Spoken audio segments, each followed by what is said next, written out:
let's talk about this past weekend. And I understand that the boys in the back were very much locked into WrestleMania. And one boy in the back in particular, I understand GC in particular, who when we first met, you know, somewhat MMA fan, zero pro wrestling knowledge. Fair to say? Yeah. Less than zero? No interest in it at all. Like, did you even know? You knew who The Rock was? Everyone knows who The Rock is. Yeah, I knew like the really famous guys that had broken into like the pop culture sphere, like the casuals, the movies, Hollywood. The Rock, like that. Cena, Hogan. Yeah. But that's pretty much it. Pretty much it. Like I didn't know who Cody Rhodes was. I didn't know who like a Braun Breaker was or anything. I mean, they weren't around back then. Braun wasn't. Cody, of course, and that's actually telling because you're a Georgia boy, Cody, a Georgia boy. You've since bonded over your love of your home state. Shout out. But what's impressive is you watched everything. All. Oh yeah. What?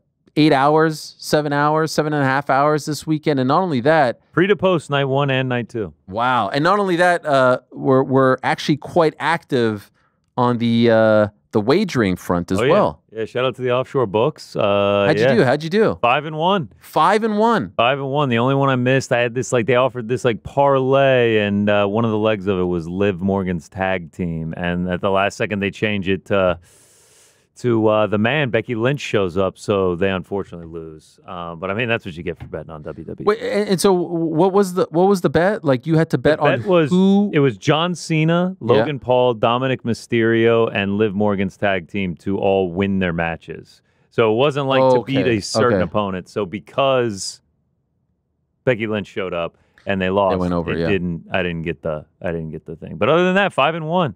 Jacob Fatu, shout out. Little Jacob Fatu money line. Look at you. Wow. As easy as it gets. Was he a dog? No. He was like a big favorite, minus 250. Io Sky is a dog, plus 150. Wow. Triple threat match. Shout out. Yeah, no, I watched all of it. I am not a WWE fan, but Royal Rumble, WrestleMania, they're going to get my full attention. SummerSlam, maybe you have to go this year over in New Jersey. Life, yeah. So a lot of mixed reviews, guys. A lot of mixed reviews regarding WrestleMania. Some highs, some lows. You mentioned the Io Sky triple threat match. People loved that. I think people loved the main event of night 1, another triple threat match. Roman Reigns, CM Punk, and Seth Rollins. Seth Rollins turns, joins forces with Paul Heyman. But there was some mixed reviews. I would say my take. Someone just asked me this via text. What's your grade? How would you grade WrestleMania 41? I give it a solid B-. B. Yeah, I'm around there with you. I don't think it was C level bad. No. I don't think it was A level good. WrestleMania 40 last year was incredible, and the crescendo, and I loved how night 1 main event flowed into night 2, and the crescendo with Cody going over. This, to me, just didn't feel... It didn't feel like it was as good as it could have been. And, of course, part of what I'm referring to is the main event of night 2, the fact that The Rock didn't show up. Look, I said when John Cena turned heel in Toronto at Elimination Chamber, you can't really grade it just yet because it's still a work in progress. It's still a storyline in progress, and it still is a storyline in progress. Yet I felt comfortable at the time saying it will never be as big as Hogan turning. And I feel even more confident in saying that it will never be as seismic and as impactful and influential as Hogan turning in 96. In fact, over the break, I read and finished Mark Ramundi's book that's coming out in June, Say Hello to the Bad Guys. It's phenomenal. Couldn't recommend it more. And so it's all fresh in my mind. There's no way that it will be as impactful. And my biggest issue with it is, A, it felt very telegraphed that he was going to win. B, I don't think it was a great match. I don't think he's a great wrestler at this point in his career. And C, the thing that is kind of off-putting to me the most right now, and I'd love to get your guys' take on it, it feels like he is playing pro wrestler. And that's my biggest gripe when it comes to pro wrestling. When people are playing pro wrestler, when it feels like they are playing a character, it bothers me. Why is it working for Logan Paul? It's working for Logan Paul right now because it feels like he is just a dick. Why did it work for Hollywood Hogan? Because it felt like he was truly a dick. we don't believe that John Cena is a dick. We don't believe that John Cena is a bad guy. We don't believe that he wants to be, you know, all ho-hum and not answer questions and do the thing at the press conference saying it's clickbait. He doesn't act, feel, look like a bad guy. And so for me, it feels inauthentic. It feels forced. It doesn't feel special. And when you don't explain 2 months later the partnership, the union with The Rock, when you don't explain really 2 months later the partnership and the union with Travis Scott, it feels flat. This should have been the crescendo of a year-long story that really started on the Monday after WrestleMania 40 last week with The Rock and Cody Rhodes, and it could have ended in a beautiful way yesterday, a year later, with The Rock showing up and Cody getting his revenge, or whatever it is, or even The Rock getting his revenge, whatever it is. The Rock doesn't even show up.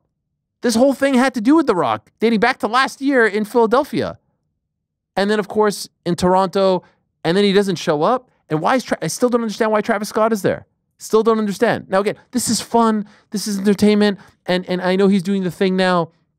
I'm going to ruin pro wrestling. I'm going to take the belt. And I get it. And I bet if someone was on the creative team listening to this to be like, just wait and see how it's all playing out. Well, I'm judging it right now, Monday, April 21st at 1:13 p.m. Eastern. Right now, it feels flat. Right now, there's too many holes in it. Right now, there was a thread and someone took a scissor and cut it. There is no continuity anymore. There is no connection. What is the connection between Cena and Travis Scott? If you're telling us wait and see, well, what better time than WrestleMania to explain that connection? And we're supposed to believe that Travis Scott is going to be some kind of threat to Cody Rhodes? Come on now. I mean, Travis Scott, he's like 145 pounds at best. He's going to be a threat to Cody Rhodes without The Rock there, without the final boss by his side. So the crescendo didn't feel as impactful, didn't feel as celebratory, and didn't feel as authentic as last year's did. Last year with the emotion and all that. And of course, you can't always have that. That was a lightning in a bottle. That was an incredible build. It's not always going to be like that, but I'm not buying what they are selling right now. Am I being too harsh, guys? I don't think you're being too harsh, and you don't even need to go back to last year. Go to the night before, right? The storyline between Punk, Roman, and Seth Rollins. As somebody who just checks into wrestling for like these big events, I knew what was happening there, right? I know the history with Heyman and Punk. I know how he's been the advocate for Roman Reigns for so long. They're all double-crossing each other. There's such an investment there that I bought in. I really loved that match. I was captivated. I was thrilled by it. And then in the second night, I was just like, it's kind of just a match, to your point, right? They haven't built to that. The one part I'd say maybe you're being too harsh on is maybe this is why they never turned John Cena heel from the beginning, right? Because you're having trouble buying him as a heel. Maybe this is the inevitable end of that, right? Like, he just can't be a heel because nobody buys he's a heel. Like, but he's saying things like, you know, I saw him earlier today. He was on McAfee Show, and he was saying, I'm going to ruin wrestling. I'm going to take the belt with me. This is going to be it. I'm not coming back. December is my last month. There's no money in the world that could change my mind, yada, yada, yada. Yeah. So it's clear that he's going to be the guy like, I built this up, and I'm going to kill this. And I'm taking my ball and going home when I'm done. But my thing is, like, maybe that was what they saw, right? That because everybody loved when he turned heel, but then you have to continue that story over and over, and you have to get through the rest of the year. There maybe just isn't enough juice in the John Cena as a heel thing. Like, you're saying he's unconvincing as a heel. I would ask you, what could he do that would make him really be a heel? I would never buy John Cena as a heel because we have so much history with him not being a heel.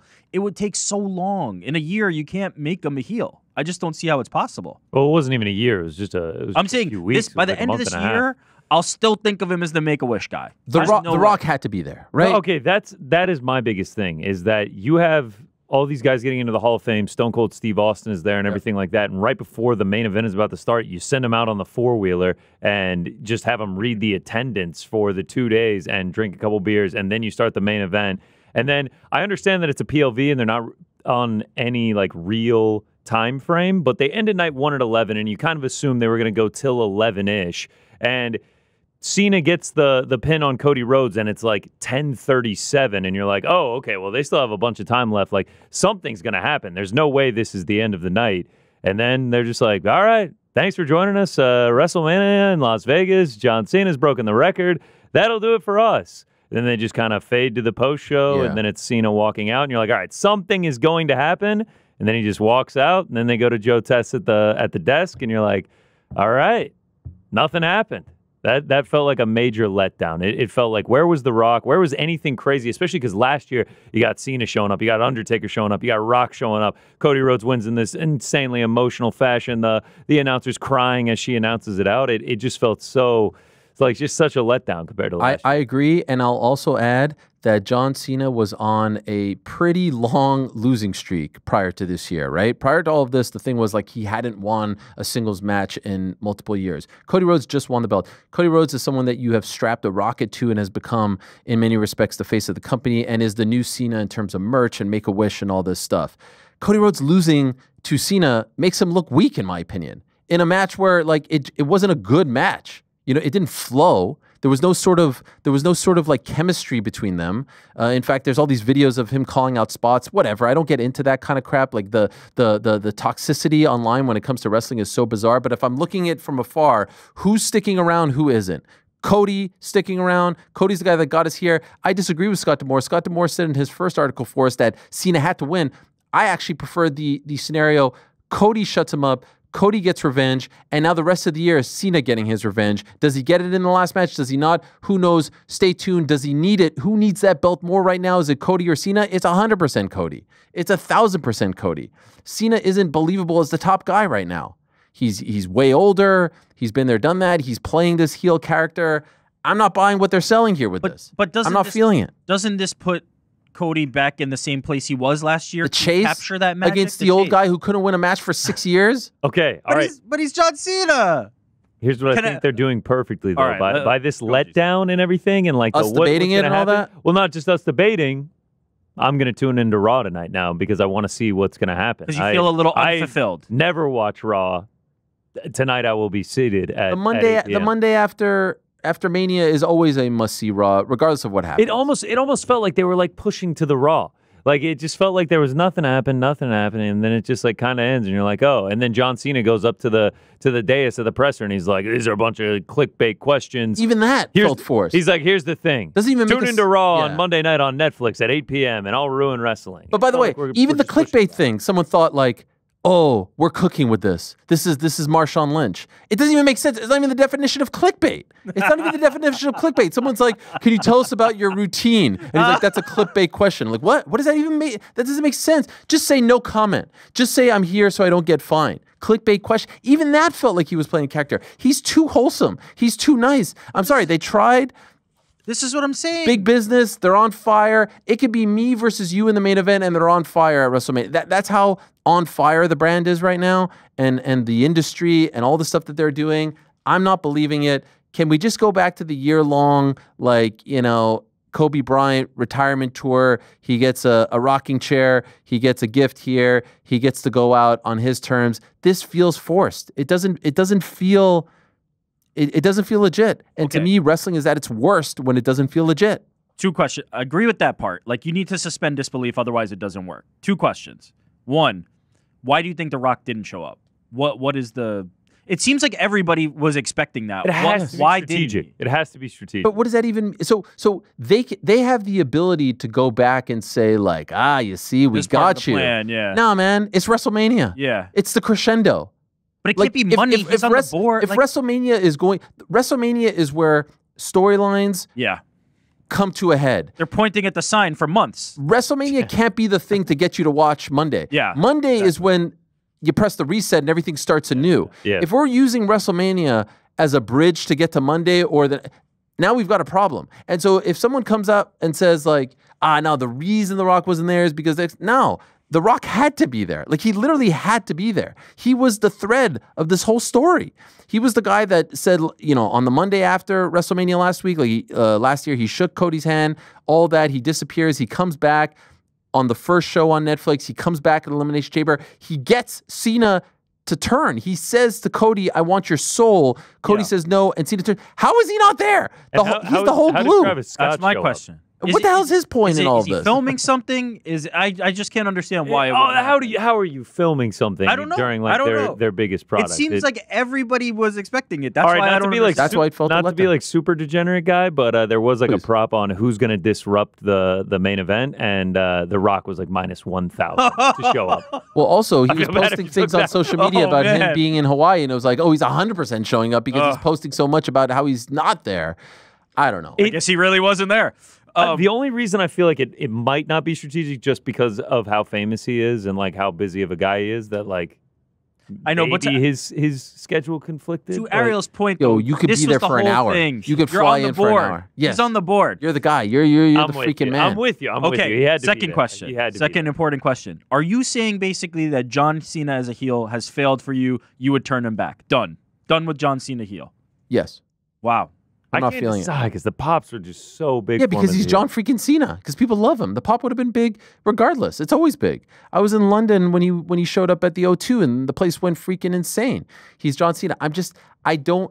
Remember what I always used to say about Ronda Rousey? It always felt like she was playing pro wrestler. She would show up there with the oversized Roddy Piper jacket and she was like, "Grr." That's what it feels like here. It feels like he's playing a heel. Dominic Mysterio, when he turned heel, people felt like he was a degenerate. People hated him. Now they love him. It's great. It took time for that love, though, to come. No, love for who? Dominic. No, I'm saying when Dom turned heel, when he turned on his dad, people despised him. But we knew deep, like Dom is a sweetheart. We knew deep down who he is. We knew deep down that he and his dad were buddies, right? But he was so good that we were able to suspend disbelief and be like, that's Dirty Dom. That guy's a degenerate. That guy's a loser. Okay. When I look at John Cena, I don't see any of that. In fact, I see him doing like the point thing into the eyes, and I'm like, wait, what was he? All right, the Three Stooges? Is there something he could do to be a heel? Is there anything?